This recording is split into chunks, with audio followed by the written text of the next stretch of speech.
All right, this is LexTalk LCK. Here we go. Today we're going to talk about one of the favorite players of both mine and Hyunkang's.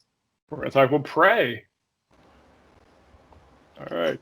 You have any opening thoughts about Prey and where he started his career? Do you want to talk about his Najin sword days, or do we want to skip right into the LCK stuff? Oh, first of all, yeah. Hi again. I'm back again. Always back, the returning Yeah, hero. yeah, yeah. So basically, yeah, Prey got debut in Najin Sword in Yep. 2013 or 12, 2012. 2012. Yep. Yeah, and then he immediately became like one of top 80 carries in the world, Yep. just because he beat like so many like good 80 carry players. Like, yeah, and it was like just insane debut. Yeah, this is my Yep. first thought about yeah, Prey. Yeah. I mean, in 2012, he was already, for most people's books, considered to be the third best AD carry in the world, or arguably second. It was kind of like Wei Zhao, number one. And then most people were saying either Doublelift or Prey was the second best AD carry in the world. And then inside of Korea, it was pretty obvious that Prey was the best AD carry in Korea. Yeah. Yeah. He also, I mean, when he won his first event with Najin, I don't know if they were Najin Black Sword yet. I think they were still just Najin Sword. I think they were renamed after. But Hmm. yeah, no, they because they renamed in June, I think. So they renamed in like the summer season 2013. But when they were Najin Sword and they won OGN 2012-13 winter season, he won that with Maknoon, who became the first MVP of the Champions Tournament. And that actually kind of set the tone for how Prey played his whole career, was being kind of like the number two guy on the team as far as resource allocation went. He never played the style where he just had all of the resources in the game. It's a lot of just playing Ashe and Varus and various utility engage AD carries and helping his top laner or mid laner really succeed. Which kind of just became what he ended up doing. I mean, if you look at who he's played with in his career, he's had so many of his top laners and mid laners win MVPs and have a lot of success. Right. And I think a lot of that was just because he had this selfless play style where it lets the other laners have more resources. Hmm. So, what did you think on him during his Najin Sword times? Yeah, like he already, showed like he was good at doing AD carry with utility. Like I would say Israel is also belongs to like AD carry with utility, even though Yeah, yeah. like Israel doesn't have any like crowd control skills No, he's because just of really yeah, self-sufficient. yeah, because of like his ultimate skill. He can like try to steal like objects like dragon or baron, and Prey actually like yeah prove himself that like he used like this like ultimate skill really well. Like I've seen like so many times that Prey store like enemies blue buff or red buff, sometimes dragon. Yeah. Yeah, no, I mean, with the thing with Ezreal, it's because over the years he's had so many of those like weird, like the blue build Ezreal or any random on hit item build Ezreal, where he's always super self sufficient. He just kind of pokes his way in lane. He doesn't really need that much support from his support player. They can roam a little bit more because it's so hard to kill Ezreal with his E. And then he has all that extra range with his Q, so he can always sit back pretty far in the lane. I think that's really the appeal for Prey on Ezreal, is just being self sufficient and not really relying on his support player to actually help him in lane. Yeah, no, I mean, it's weird because when you think of Prey, Ashe is definitely the first champion that usually comes to your mind, but his most played hero is Ezreal by only a couple of games, right? It's Ezreal and then immediately Ashe after, but Yeah. And one more thing to mention about Prey is I think like we can separate like Prey's like play style like in two ways. like before 2015 or 2016, like he like was a really aggressive AD carry. So he pushes the lane and he tried to like kill the enemy while lane page. And while he's during the time like his favorite champ was like Twitch or like really aggressive AD carries who can actually carry the game. But after like 2015, when he joined like Rocks Tigers, like he Yeah. changed like his play style, like, and he became the best like AD carry support type, which means like engage AD carry. Yeah. So that's why I can like divide like play style in two parts. Yeah, he kind of adapted over time. Like originally, he was definitely more the carry style bot laner, but then he definitely adapted and became the definitive engage AD carry. His whole specialty was engaging. Um, in the like, I think that's kind of what enabled Gorilla. Even when you look at Gorilla mostly played mages or defensive champions because Prey spent so much of his career playing engage AD carries and kind of fulfilling that role for the team. It's also a big part of why his top laners were able to play so many carry champions. Because if you're going to have a Jace on your team and then your support's a mage and you don't really have any other engage, you kind of need somebody to be on that Ashe or Varus or Callista, Corki as well, Absolutely. right? Those are kind of just all bread and butter for Prey. Like all of his most, if you look at most of his champions that he's actually played a ton of his career, they're almost entirely all engage heavy, so 80 carry champions. Yeah. But in the early days, you're right. During the OGN period, he was definitely more of an aggressive laner than he ended up being later. He was never a bad laner. Like laning always has been a pretty good strength of his, but definitely his biggest strength is team fight positioning and being able to have fantastic engages. Mm-hmm. Yeah. So I think like there's a one word to describe Prey. I think genius is the word for describing Prey. Yeah. Because like if you know how hard it is to change the playstyle, like in a totally different way, depending on team situation, right? Yeah. He changed like his style and he made it, and he he got like some of greatest achievements during Rocks and Kingzone era. Yeah. I mean, one of the things that was always really cool about him too was during the Longzhu period, he actually kind of reverted right back to his 2012, 2013 more aggressive carry play style that he used to have when he joined that Longzhu team before BDD and Khan were there. Because that was what Frozen, Expression, and I think Crash was the jungler. And then they switched those three out and they got Cuz, Khan, and BDD in the summer. But during the spring season with Longzhu, Prey was hard carrying the team like every game. He went right back to kind of who he used to be. So it seemed like that was always a choice of Prey's to kind of be the secondary carry, as opposed to him just kind of only being good enough to be a secondary carry, which I think a lot of players have been over the years, where it's kind of like that guy just is a number two guy.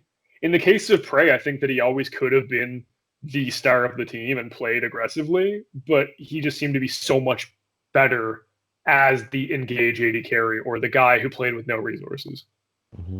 Yeah, like being like for AD carries, being able to play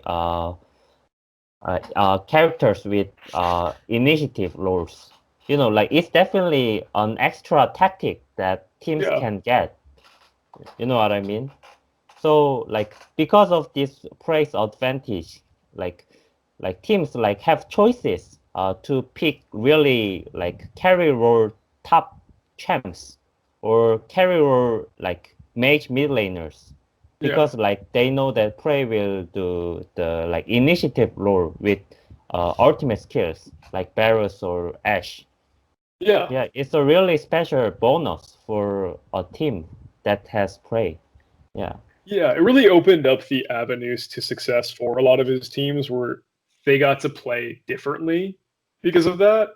If you didn't have Prey on all of these supportive AD carry champions, then you wouldn't have been able to have people like Khan and Smeb on Jace every game. Because if you're going to play Jace top lane or Fiora or any kind of carry in the top lane, you need somebody to fulfill that engage. Because normally you have an Ornn in top lane, and that Ornn is going to start all your fights. Mm-hmm. Yeah, right. Like typically, the initiative roles are divided by 3 players: top, jungler, and support. But like if your top laners have a really hyper carry style, so like if you want your top laner to carry the game, then only jungler and support, they take responsibility of doing initiative, right? But like usually jungler and support have like less money power than other 3 main laners. So their failure of doing initiative role is really high. So you need somebody to support this initiative role. And Prey did extremely well in this position. Yeah, I mean, it's funny because when you would look at a lot of the legendary AD carries, there's often players that are similar to that player, right? Like if you look at Uzi, half of the LPL AD carries have kind of mimicked their play style on how he played, right? But when you look at Prey, like I just don't actually think I can even think of another person who really is that similar to Prey, especially not somebody who's actually quite good. Like when I look at anybody who plays like Prey, they're often just kind of like an Ashe one trick who's really way out of their skill level, bottom 2 or 3 AD carry in their respective league, and it's like, this is the only thing I can do to be remotely useful. Right? So I think it's kind of interesting because there's not really anybody else who plays like Prey and then had any level of success. Yeah, we've seen, a few like great AD carries with amazing mechanics, like Imp, Deft. Yeah? Yeah. Bang. Exactly. They were all good at like doing like DPS. Yeah. But like they were not as versatile as Prey, Yeah. Because yeah, like exactly. the team wanted them to like doing DPS, not doing initiative role. And actually is what like AD carries are supposed to do. But my point is like Prey did like extra things that normal AD carries wouldn't do. Yeah, I mean he's just kind of had that extra facet to his game because if you actually look at his career damage per minute statistics over time, they're always pretty high. Like he's usually top 3 in the LCK historically as far as damage per minute statistics go. So he's usually right there with those guys. Maybe he'll be 5% behind somebody like Deft, but then he'll have a more versatile playbook than Deft has. Yeah. Not to take anything away from Deft, obviously. Deft is quite versatile too in his own right, but Prey definitely is unique. Yeah, Prey is yeah, unique. He's a little bit different. Exactly. Yeah. So and then like how would you imagine that you would win like 4 times LCK title with different teams? Yeah, I think that's the most impressive feat is how many different teammates Prey actually won the title with. Yeah, right. Yeah. And reinventing himself. I mean, everybody kind of thought he was done once Najin Blacksword benched him for OQ near the end of 2014. And people thought, maybe Prey's done, maybe he'll retire. Exactly. Right? Then he joined the Tigers, but people were thinking, like, realistically, when you look at that Tigers lineup, it wasn't like it was supposed to be okay. But Gorilla was really the star of the team when they assembled the roster because he had been coming off a great year on Najin Shield. But Prey was considered to be pretty washed up. Smeb was a nobody. Hojin was actually relatively hyped. I mean, he was pretty decent on Najin Blacksword. And then Kuro was kind of the same boat where he was pretty decent prospect, but nobody really knew too much about him. but they weren't supposed to be that good. And I think that I think it was surprising to see Prey actually succeed so much on that lineup. I mean, him and Gorilla invented that Juggernaut composition where they just ran Lulu and Lulu and any kind of shield creating mid laner and top laner, and then just watch Prey kill everybody on Kog'Maw. That was pretty cool. Yeah. But it was very interesting to see him kind of come back from what everybody thought was the end of his career.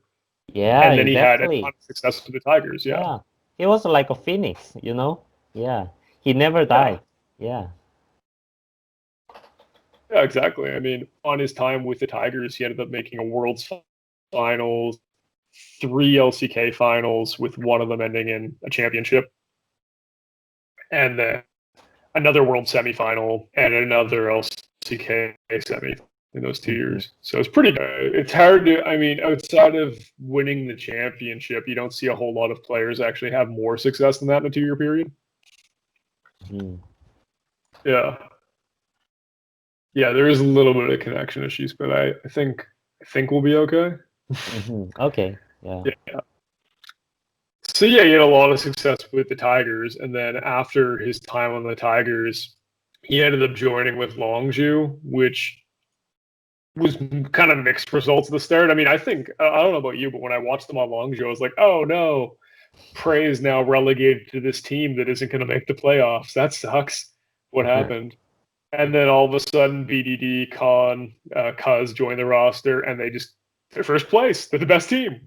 Okay, take it. Yeah. Prey and the boys. I mean, that was kind of like when Gorilla fell off too, so it really stuck out how good Prey was. Yeah. Right. I mean, like, you know, like even though Faker has won like nine times, like LCK. Yeah, 9 times combining both eras. So but like in the Korean league.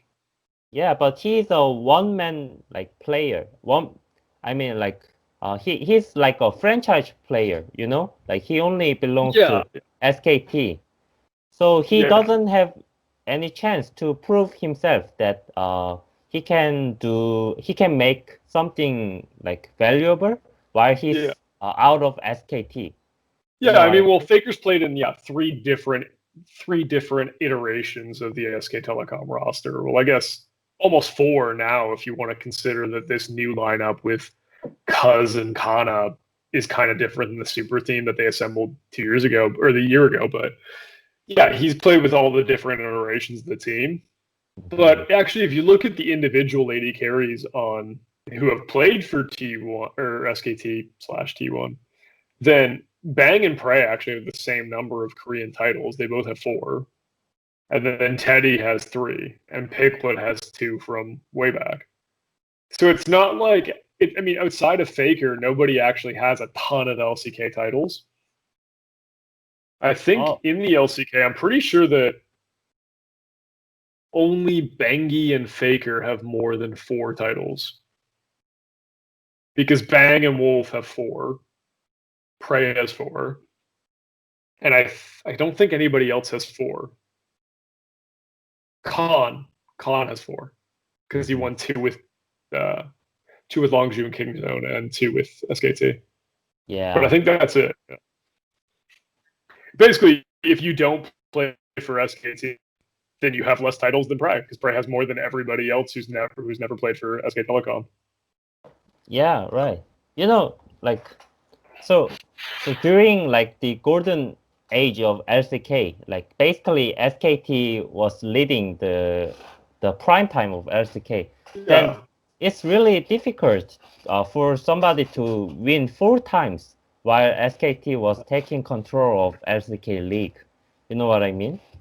Oh yeah, exactly. I mean, if you actually look at the titles in LCK, it's basically just been whichever team Prey is on, and then SK Telecom. I mean, since the LCK started, what is it? SK Telecom's won 7 titles. Prey's teams have won 3, and then KT has 1. So it's just whoever Prey is with is the only team that can actually win if you're not on SK Telecom. It's actually kind of crazy to think about. I mean, for comparison, it is pretty similar to I don't know how familiar you are with basketball, but in the 60s, the Boston Celtics dynasty, with their star player Bill Russell, they won 11 championships.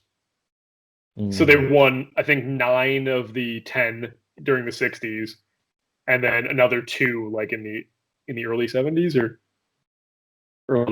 or I think they won 2 in the 50s as well. Yeah, they completely dominated their era. Like there was nobody, like they iced the league and nobody else could win a championship because Boston was winning them all. They won 8 in a row at one point. And I think that's kind of what you look at when you do the ring counting for teams like SKT. And it happens in soccer all the time. Look at Bayern Munich in Germany has just won the Bundesliga 8 years in a row. So if you're on Bayern, you have tons of trophies, and if you're not, you have none. Right? And that's kind of how most of the teams are here. Right? When you actually look, if you didn't play with Prey and you'd never played for SK Telecom, it's very unlikely that you've ever won a trophy because you would have had to have been on that KT lineup. Mm-hmm. Yeah. I want to ask a question about the comparison of Bang and Prey. So Yeah. a few people are arguing that Bang is better than Prey because like he has won like Worlds. Mm-hmm. And Prey hasn't won Worlds. That's why Bang's better than Prey. What do you think about this like argument? I mean, for me, like the way that I look at it, I do want to do an all-time LCK team as well. I actually recently just did and the video will come out soon, but I did a all-pro lineup for the OGN era of Korea. So 2012 to 2014, I just did that list. But for me, I consider Prey to be the better player overall. I mean, when you look at accolades domestically, Prey's resume stacks up just as well as Bang's does. All right, let me see. So Prey has 4 titles, the same as Bang, and he has 6 finals in Korea, and Bang has 5.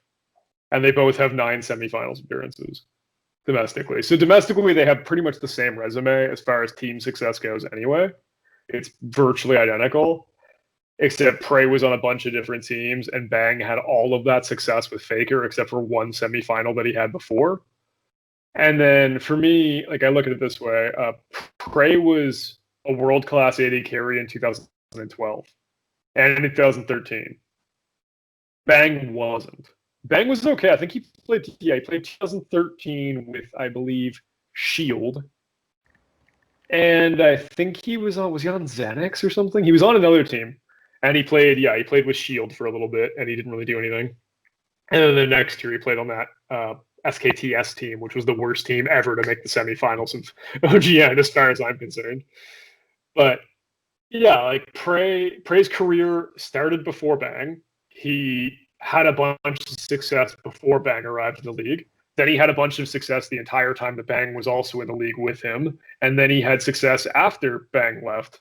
So for me, like when I look at it, I just think that Prey's career is this and Bang's career is this. Like Prey's just been, even if you consider them to be equal players, Prey did it for like 2 more years than Bang did. And I don't even really consider them to be equal players. Within their roles, I always kind of thought of Bang as being the 3rd carry on most of those teams. When you look at the 2015 is a great example because Marin was pretty good. All right, so it was Faker, Marin, and then Bang.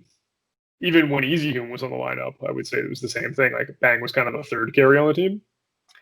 And then in 2016, it was pretty much the same as well. Like Duke was probably the 2nd best player in the lineup, and then Bang was the 3rd best player.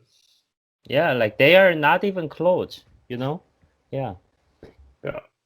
And their role within the team was a little bit different too. Like Bang was more of an insurance policy who would not really do anything in lane and then would survive until mid game and then win some team fights as Ezreal.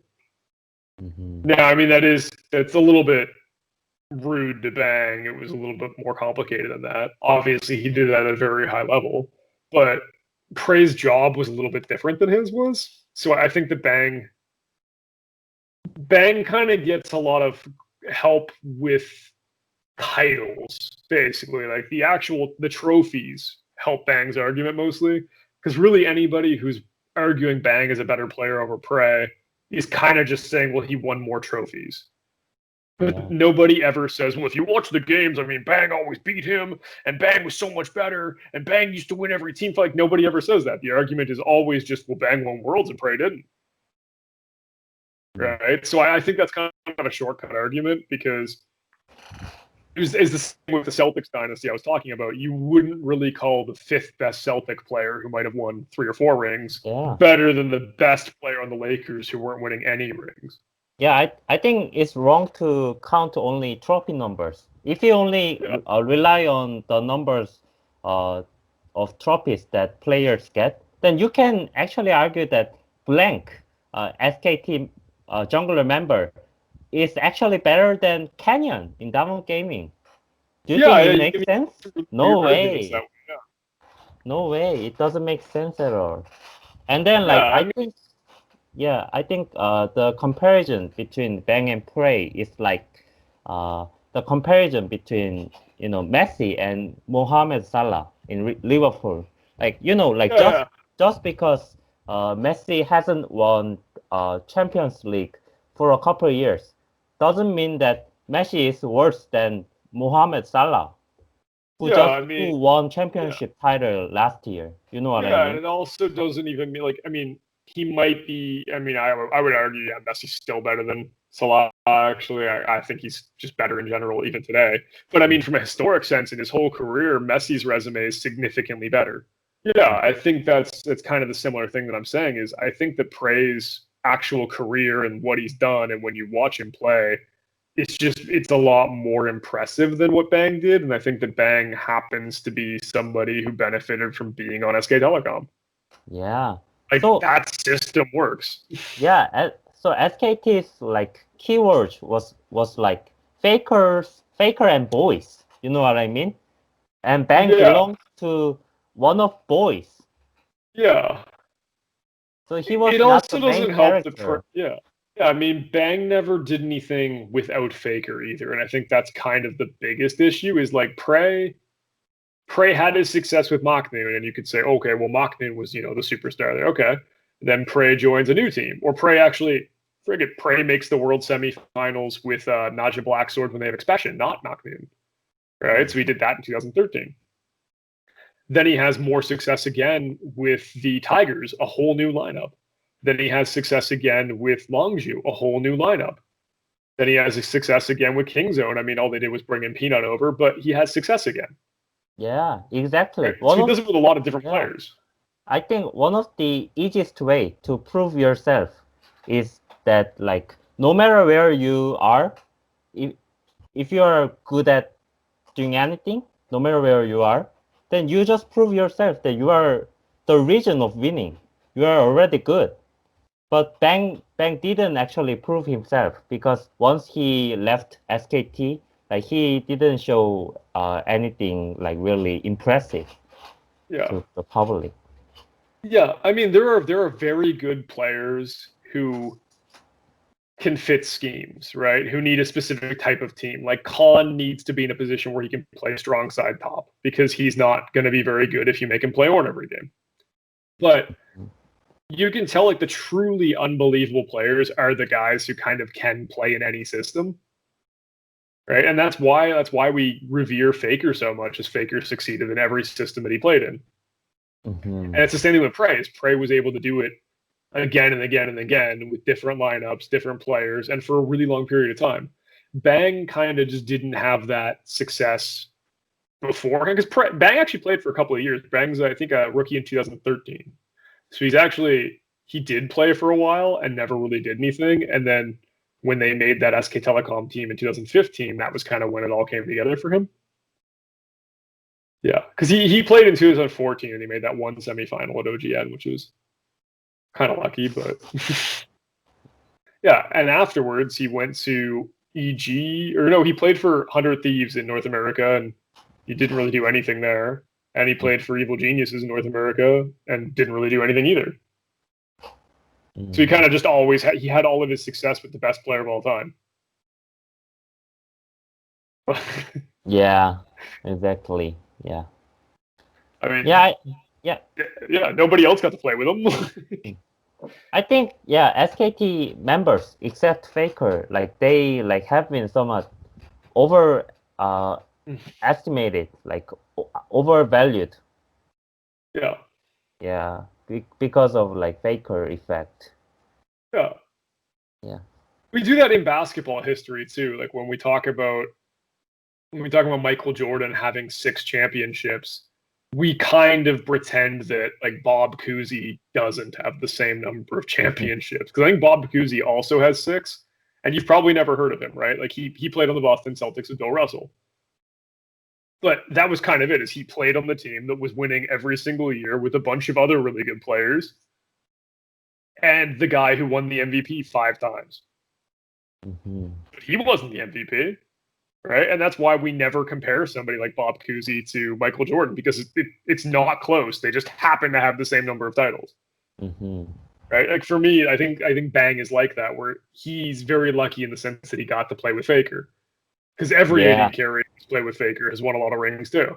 Mm-hmm. Like he won Worlds with Piglet, and he won 2 championships with Piglet. I mean, like if like Prey had been in Bang's position, Prey would have won like even more winning trophies Possibly, than yeah. Bang. Yeah, and Yeah, or I mean, at least I would think that it would be the very same number or more. I mean, I yeah, guess I would actually argue that it definitely would be more, because then you're not also needing to beat Prey's team. yeah, and So that 2017 Longzhu never wins the final if Prey's not there. yeah, I mean like there's a replacement test that I enjoy when comparing like a few players. Yeah. So if we can actually replace like Bang to Prey, but it's impossible to replace Prey's existence to Bang. You know what I mean? Yeah. Yeah, I mean, I So don't think that Bang would have been able to, and I'm not a super big fan of the replacement test as far as mhm, some, styles make a team, right? But yeah, yeah, like the truly, truly, truly great players, like the all-time super legends, they can kind of just fit. Like Prey can pretty much just be on any team. yeah, exactly. Yeah. Yeah, and I don't think the Bang would have been able to do what Prey did with those teams.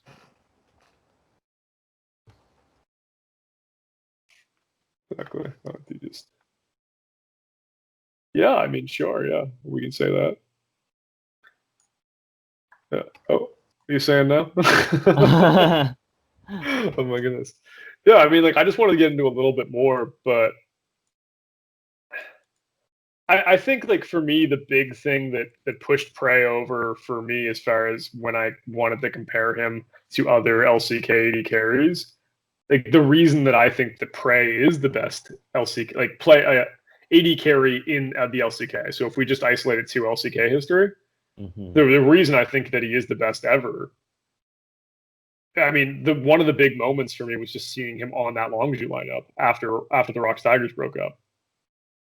Because when he went over to Longzhu and they weren't even good, and he was just hard carrying like every game, and even Gorilla just seemed to completely fall off.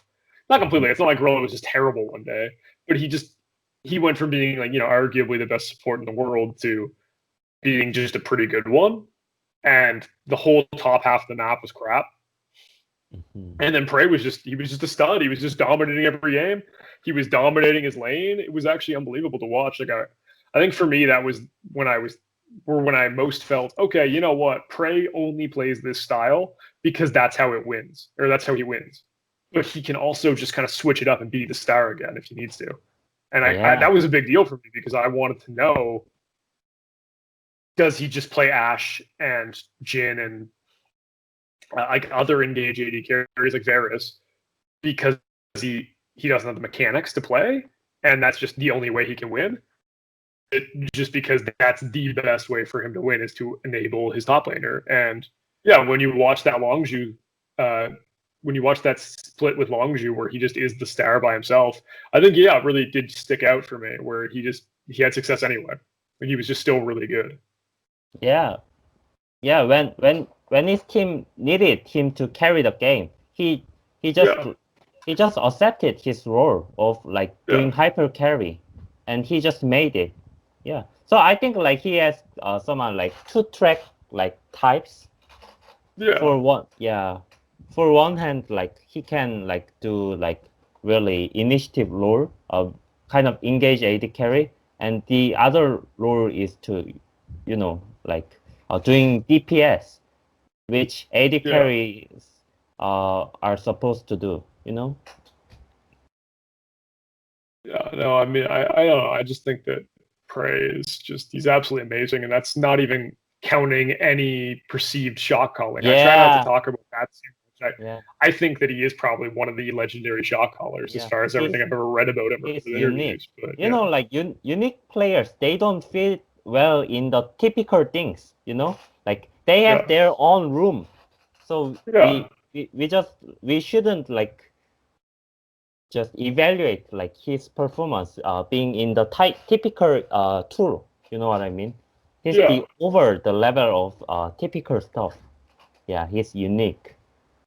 That's why I just said he's a genius. Yeah, no, I mean it's just the brilliance of his play. Hmm. Yeah. Yeah. No, I think that probably is the end of our topic for Prey, though. Okay. Did you have any closing thoughts on Prey or? Um, yeah, like I think like Prey was definitely one of leaders that uh like highlighted the prime time of LCK. And I think like Faker and Prey, they were like top two stars who actually made LCK the best league Yeah, at the yeah, moment. Yeah, so that's why I respect Prey a lot. Yeah. yeah, yeah. I mean, if I had to think about it in the same way, like if I were to think about hockey, I would think of Sidney Crosby and Alexander Ovechkin right now. Mm-hmm. Or I mean, historically for the last decade. I Mm-hmm. think when I think of the LCK era, maybe not so much in the OGN time period because I think Prey really hit his stride more even in LCK. But yeah, I would think of Faker and Prey. Like those are the faces because those guys were in half the finals.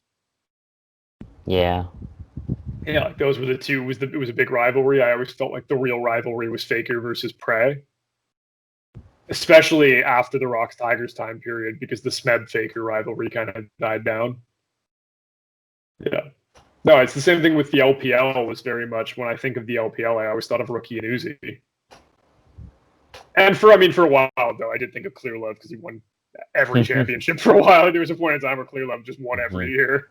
But yeah, I mean, the last couple of years, it was Uzi and Rookie were like the two faces of the LPL. Yeah, with the LCK, it's always kind of just been Prey and Faker. Yeah.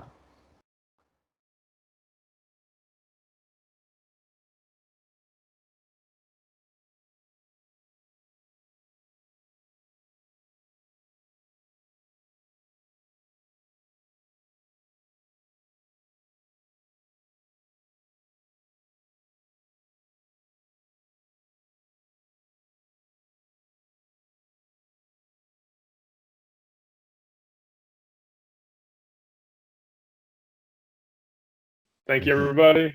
Yeah. Thanks, guys.